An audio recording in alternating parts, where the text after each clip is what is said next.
Hello, everyone. My name is Glenis Redmond. I graduated from Erskine College in 1985. Paul Bell emailed me, contacted me, and asked if I would do a few poems for you all. I want to give you a little bit of my background. I graduated in 1985 with a degree in psychology and did that work for 7 years. I was a clinical 2 counselor for the state of South Carolina. Then I segued into poetry. After being diagnosed with fibromyalgia, I realized that I was going through a spiritual crisis and I wanted to find what is it that I truly loved. And I remember that I wrote poetry in middle school at Woodmont High School. Miss Sargent was my teacher and she had us write in a journal, and I became a poet that day. When I had a failure of my health, I decided to lean on and was thinking, what is my purpose? What is my mission? What did God put me on the planet to do? And I realized it was poetry. A little bit about my background. I recently have been the poet in resident at the Peace Center for 8 years and 11 years at the State Theater in New Brunswick, New Jersey. I'm also a Kennedy Center teaching artist, which means I travel across the country teaching teachers how to bring poetry into the classroom. I really do believe it is a lifesaver. It saved my life. So I'm just going to share 3 poems. We're going to have 3 segments. I'm going to try to keep them to 10 minutes a piece. So you'll have phase 1, phase 2, and phase 3 of me doing poetry. So I just wanted to do a little bio and a little shout out to Erskine. And I hope that you all are doing well. A little bit about my health too. In June, I was diagnosed with multiple myeloma. So I'm stage 3 and I have not been traveling. I have been at home since then, so I've been literally shut in since June. But my heart goes out to all of us who are shut in right now and trying to keep our spirits lifted, trying to find hope and purpose and inspiration. So I hope these poems will inspire you. I hope you'll contact me. I'm sending you mad love. And this poem, most of my poems are going to come out of my recent book, What My Hands Say, which is published by Press 53 in Winston-Salem. So I'm going to read the first poem in the book, and it was written after my grandmother died. Her name was Katie Lattimore, and she was from Waterloo. And when she died, she was in Lawrence, and then was in the NHC home care senior center there. This is called Stories. I was working on my MFA when I wrote this poem, and it's about when people tell you what you should write about, and should you write about family? And I write all about family. I'm an autobiographical poet. I'm a Southern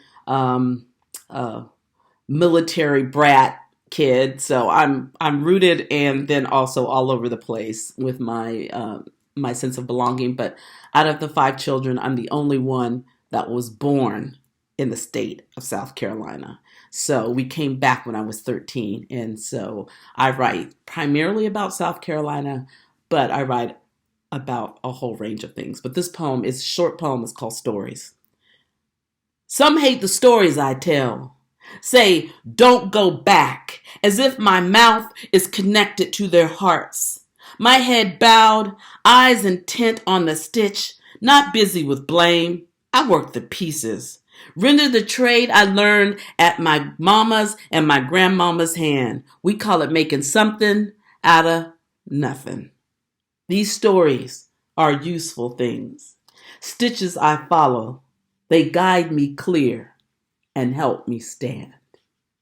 And although my grandmother is gone, I feel like she's right over my shoulder. Although that's not her. That is that painting is called Masai, and I purchased it from Maya Angelou's estate when she passed. This next poem is about my mother because she's always telling me. I won't tell you what she's telling me. It's in the poem. It's the first couple of lines, but it's called Cotton Goods. You gonna tell the bad about cotton? You might as well spell out the good right alongside it.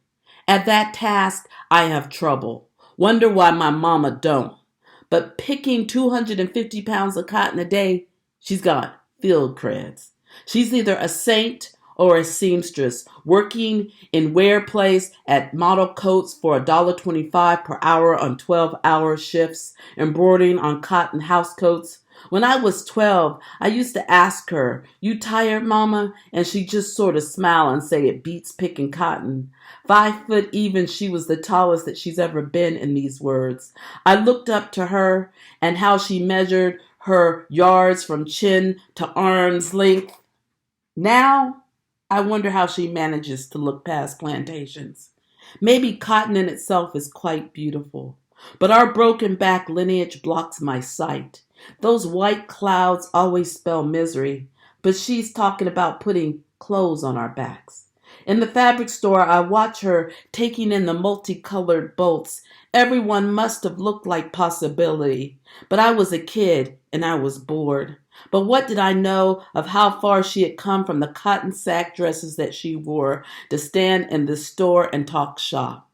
Her knowledge seemed encoded, knowing 45 inches from 60 inches width by sight, or even what the nap of a fabric meant. After the long and laborious fabric choosing, then speculating over notions, this process in my mind seemed endless. I thought just stab me with a needle in my eye. Her no way out of a way had escaped my youthful ignorance. The many emotional miles it took for her to have options, buttons, zippers, and bobbins. I know now that she was taking me to school, giving me a lesson on how to focus, train my eye, not on how we fall apart, but how we learn to piece by piece stitch ourselves back together. And I wanted to end with an older poem that I wrote for my mom in the 90s. And just to tell you the background of her and why I feel like I have the strength that I do. And this poem is called Mama's Magic. And I'll end with this. My mama is magic. Always was, always will be. There is one phrase that constantly bubbled from the lips of her 5 children. My mama can do it. We thought my mama knew everything. Believed she did as if she were born, full blown from the Encyclopedia Britannica. I can tell you stories how she transformed a rundown paint-filled shack into a home. How she heated us with tin-tub baths from a kettle on the stove, poured her over in there like an elixir. My mama is protection like those quilts her mama used to make. She tucked us in what cut out history all around us, and we found we could walk anywhere in this world and not feel alone. My mama never whispered the shame of poverty in our ears. She taught us to dance to our own shadows, pay no attention to those grand parties on the other side of the track. Make your own music, she'd say, as she walked and cleaned the sagging boards of that place. You'll get there. You'll get there, her broom seemed to say with every wisp. We were my mama's favorite recipe. She whipped us up with her big brown hands in a big brown bowl supported by her big brown arms. We were homemade children, stitched together with homemade love. We didn't get everything we ever wanted, but we lacked for nothing. We looked at the stars in my mama's eyes and they told us we owned the world.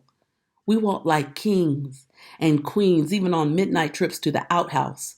We were under her spell. My mama didn't study at no Harvard or Yale, but the things she knew you couldn't learn in no book, like how to make your life sing like sweet potato pie sweetness out of open window.